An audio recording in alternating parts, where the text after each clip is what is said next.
এখন না জীবজন্তুর চেয়ে বেশি মানুষকে ভয় লাগে। আজকাল আমি মানুষকে অনেক বেশি ভয় পাই। মানুষের ভিড় অনেক ভয় পাই। ওইসব মানুষকে বেশি ভয় পাই যারা অন্যকে কথা দিয়ে আঘাত করতে পছন্দ করে। অন্যকে নিচু করে নিজেকে মহান ভাবে, ওইসব মানুষগুলাকে অনেক ভয় পাই। হয়তোবা তাদের আত্মসম্মান বোধ নাই।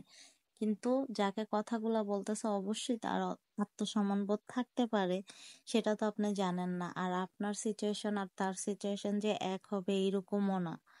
আপনি তার পরিস্থিতিতে না পড়লে তার অসুবিধাগুলো বুঝতে পারবেন না। হুট করে একটা কথা বলে আঘাত করে ফেললেন, তা তো হইতে পারে না। আপনি ওই সিচুয়েশনে যে দেখেন যে মানুষটা কোন পরিস্থিতিতে আছে, তারপর তাকে দুইটা কথা বললেন। আর বলার দরকার কি? আপনার কোনো দরকার নাই তো তারে কথা দিয়ে আঘাত করার। তো যাই হোক, মানুষের কথার ভয়ে মানুষের ধারে কাছে যেতে ইচ্ছা করে না। আবার কথা না বললেও তখনও দোষ। মানে দোষ আর দোষ। এখনকার মানুষের সাথে একটা মানুষ আর একটা মানুষের সাথে কিভাবে মিশে থাকবে জানি না। কারণ কিছু মানুষ আছে দোষ ছাড়া কিছুই দেখে না। তো এতক্ষণ যেই রেস্টুরেন্টটা দেখতে পেলেন সেটা হচ্ছে ফোর সিজন রেস্টুরেন্ট। এইটা কিন্তু কক্সবাজার যাওয়ার সময় পরে যারা কক্সবাজারে আসা যাওয়া করেন তারা অবশ্যই দেখে থাকবেন। আর আমার ফার্স্ট টাইম এত বড় রেস্টুরেন্ট দেখা, সত্যি কথা যেটা। কারণ হচ্ছে আমি চাঁদপুরের মতো ছোট্ট একটা জেলা থেকে বড় হয়েছি। সেখানে তো এত বড় রেস্টুরেন্ট হবে না, কারণ চাঁদপুর জেলাটাই অনেক বেশি ছোট।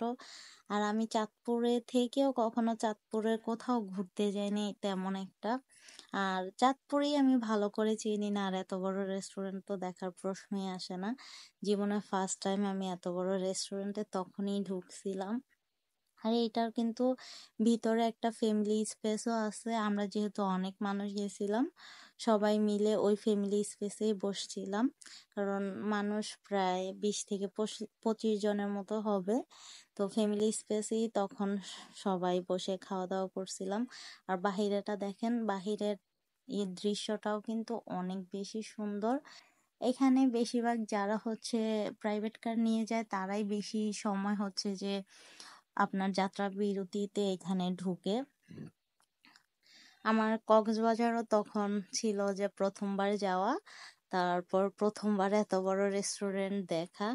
আমি কিন্তু চাঁদপুরের মধ্যেই তেমন একটা ঘোরাঘুরি করি নাই তো।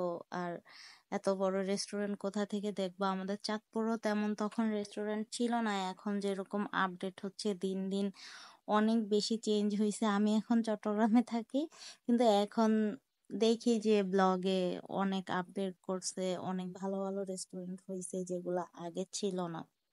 তো আজকে এই পর্যন্তই। ভালো লেগে থাকলে লাইক কমেন্ট শেয়ার দিবেন।